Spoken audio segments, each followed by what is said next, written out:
ಮಿತ್ರರೇ ನಮಸ್ಕಾರ. ಮಿತ್ರರೇ, ಬಡಪಾಯಿ ಆಫ್ಘಾನಿಸ್ತಾನದ ಮೇಲೆ ಪಾಕಿಸ್ತಾನ ಮತ್ತೆ ಪೌರುಷ ಪ್ರದರ್ಶನ ಮಾಡಿದೆ.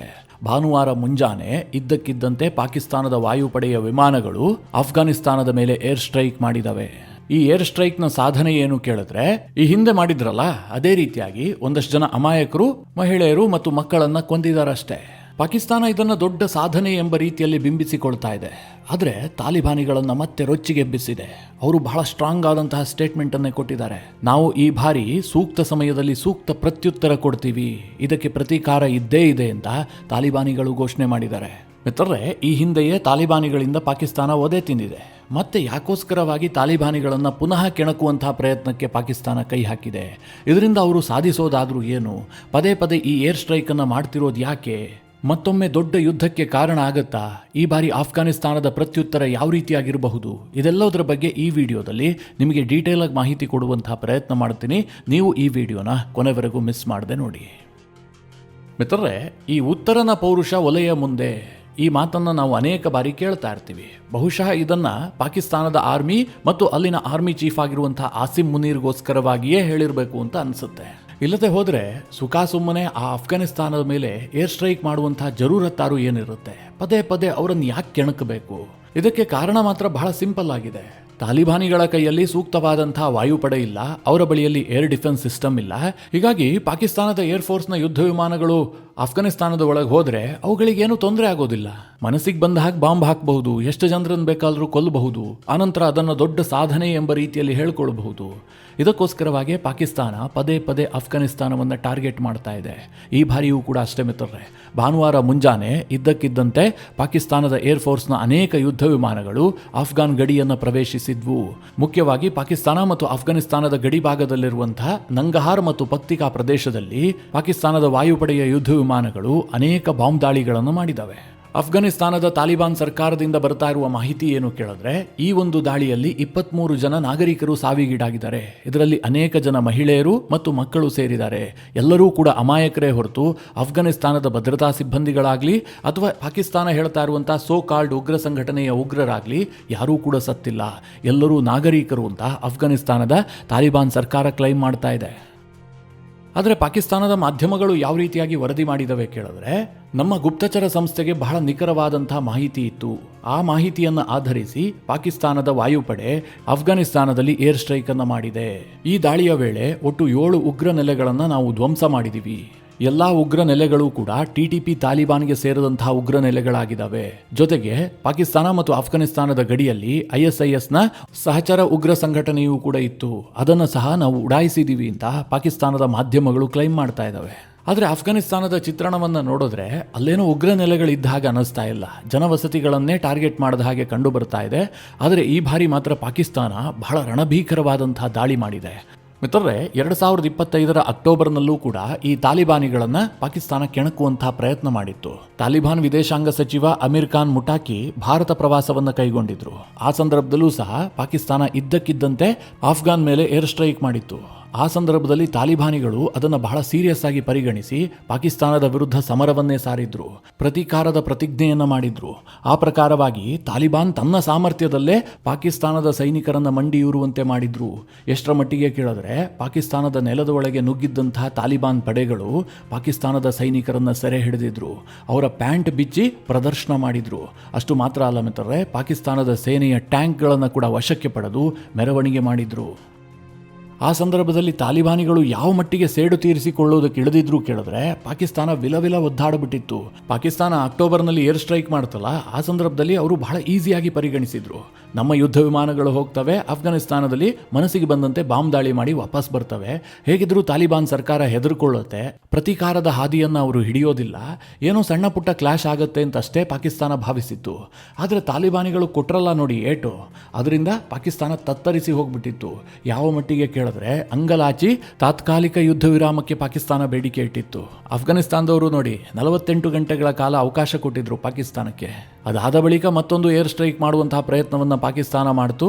ಅನಂತರದಲ್ಲಿ ಕತಾರ್ ಮಧ್ಯಸ್ಥಿಕೆಯಲ್ಲಿ ಒಂದು ಯುದ್ಧ ವಿರಾಮ ಕೂಡ ಘೋಷಣೆಯಾಗಿತ್ತು. ಅದಾದ ಬಳಿಕ ಮಿತ್ರರೇ, ಎರಡೂ ದೇಶಗಳ ನಡುವೆ ಶಾಂತಿಯನ್ನು ಸ್ಥಾಪಿಸೋದಕ್ಕೆ ತುರ್ಕಿಯು ಪ್ರಯತ್ನ ಮಾಡಿತು. ತುರ್ಕಿಯಲ್ಲೂ ಕೂಡ ಎರಡೂ ದೇಶದ ನಡುವೆ ಮಾತುಕತೆ ನಡೆದಿತ್ತು.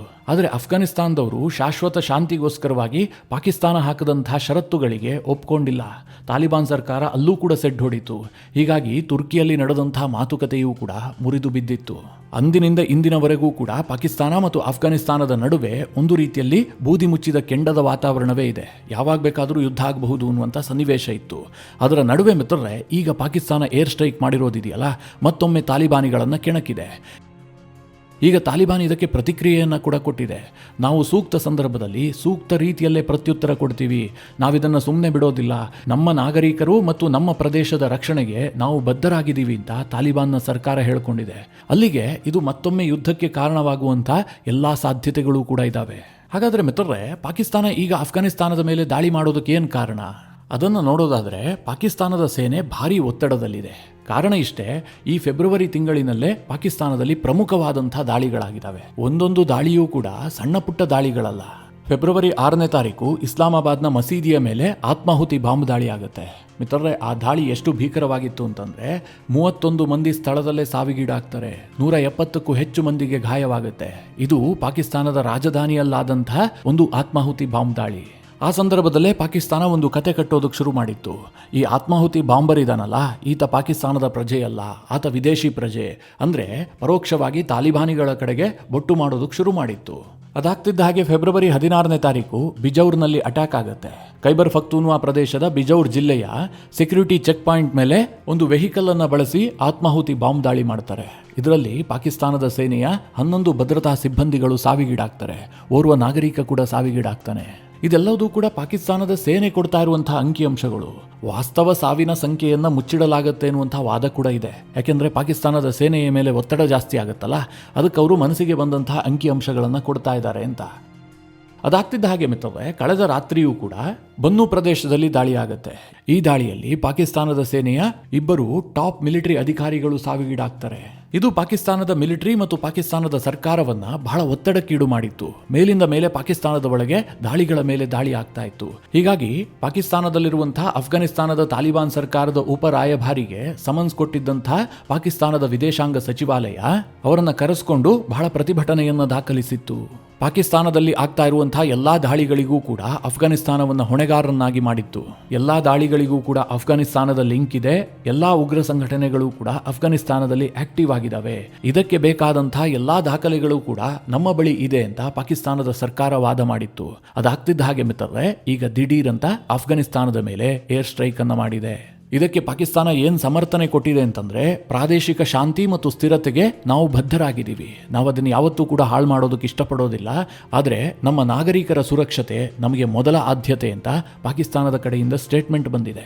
ಹಾಗಾದ್ರೆ ಈಗ ತಕ್ಷಣಕ್ಕೆ ಯಾಕೋಸ್ಕರವಾಗಿ ಅಫ್ಘಾನಿಸ್ತಾನವನ್ನು ಕೆಣಕುವಂತಹ ಪ್ರಯತ್ನವನ್ನು ಪಾಕಿಸ್ತಾನ ಮಾಡಿದೆ ಕೇಳಿದ್ರೆ ಮಿತ್ರರೇ, ಮತ್ತೇನೂ ಕಾರಣ ಇಲ್ಲ. ಈ ಆಸಿಂ ಮುನೀರ್ನ ಮೇಲೆ ವಿಪರೀತವಾದಂತಹ ಒತ್ತಡ ಕ್ರಿಯೇಟ್ ಆಗ್ತಾ ಇದೆ. ನೀವೇ ನೋಡಿದಿರಿ, ಆಸಿಂ ಮುನೀರ್ ಮೇಲಿಂದ ಮೇಲೆ ದೊಡ್ಡ ದೊಡ್ಡ ಹುದ್ದೆಯನ್ನು ಸ್ವೀಕರಿಸ್ತಾ ಇದ್ದಾನೆ. ಆರಂಭದಲ್ಲಿ ಆತ ಪಾಕಿಸ್ತಾನದ ಸೇನೆಯ ಮುಖ್ಯಸ್ಥ ಆಗಿದ್ದ. ಭಾರತದ ಮೇಲೆ ಯುದ್ಧ ಸೋತ ಬಳಿಕ ಆತನಿಗೆ ಫೀಲ್ಡ್ ಮಾರ್ಷಲ್ ಬಿರುದನ್ನು ಕೊಡಲಾಯಿತು. ಸೋತಿದ್ದಕ್ಕೋಸ್ಕರವಾಗಿ ಪ್ರಮೋಷನ್ ಆಯಿತು. ಅದಾದ ಬಳಿಕ ಮಿತ್ರರೇ, ಈಗ CDF ಹುದ್ದೆಯನ್ನು ಸೃಷ್ಟಿಸಿ ಪಾಕಿಸ್ತಾನದ 3 ಸೇನೆಗೆ ಈತನೇ ಪರಮೋಚ್ಚ ನಾಯಕನಾಗಿದ್ದಾನೆ. ಒಂದು ಹಂತದಲ್ಲಿ ಹೇಳಬೇಕು ಅಂತಂದರೆ ಪಾಕಿಸ್ತಾನದ ಸರ್ಕಾರ ಹೇಳ್ಕೊಳ್ಳುತ್ತೆ, ನಮ್ಮಲ್ಲಿ ಹೈಬ್ರಿಡ್ ಮಾಡೆಲ್ ಜಾರಿಯಲ್ಲಿದೆ, ಸರ್ಕಾರ ಮತ್ತು ಮಿಲಿಟರಿ ಒಟ್ಟಾಗಿ ಕಾರ್ಯನಿರ್ವಹಿಸುತ್ತೆ ಅಂತ ಓಪನ್ ಆಗಿ ಸ್ಟೇಟ್ಮೆಂಟ್ ಕೊಡ್ತಾ ಇದ್ದಾರೆ. ಆ ಹಂತಕ್ಕೆ ಮಿಲಿಟರಿ ಸರ್ಕಾರದ ಕೆಲಸದಲ್ಲಿ ಹಸ್ತಕ್ಷೇಪ ಮಾಡ್ತಾ ಇದೆ. ಹೀಗೆ ಇಲ್ಲದ ಉಸಾಬರಿಯಲ್ಲಿ ಮೂಗು ತೂರಿಸುವಂತಹ ಆಸಿಂ ಮುನೀರ್ಗೆ ದೇಶದ ಸುರಕ್ಷತೆ ವಿಚಾರ ಬಂದಾಗ ಒಂದು ಸಣ್ಣ ಯಶಸ್ಸು ಕೂಡ ಸಿಗ್ತಾ ಇಲ್ಲ.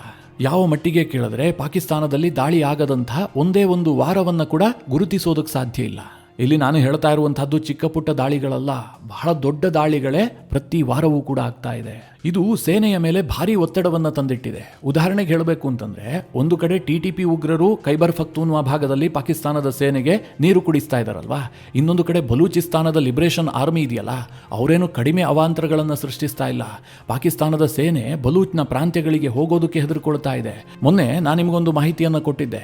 ಪಾಕಿಸ್ತಾನದ 7 ಮಂದಿ ಸೈನಿಕರನ್ನ ಬಲೂಚಿಸ್ತಾನದ ಲಿಬರೇಷನ್ ಆರ್ಮಿ ಆರ್ಮಿ ಸೆರೆ ಹಿಡಿದಿತ್ತು. ಬಲೂಚ್ ಲಿಬರೇಷನ್ ಆರ್ಮಿ ಪಾಕಿಸ್ತಾನದ ಸೇನೆಗೆ ಡಿಮ್ಯಾಂಡ್ ಇಟ್ಟಿತ್ತು, ನಾವು ನಿಮ್ಮ ಸೈನಿಕರನ್ನ ಬಿಡುಗಡೆ ಮಾಡಬೇಕಾದ್ರೆ ಪ್ರಿಸ್ನರ್ ಸ್ವಾಪ್ ಆಗಬೇಕು.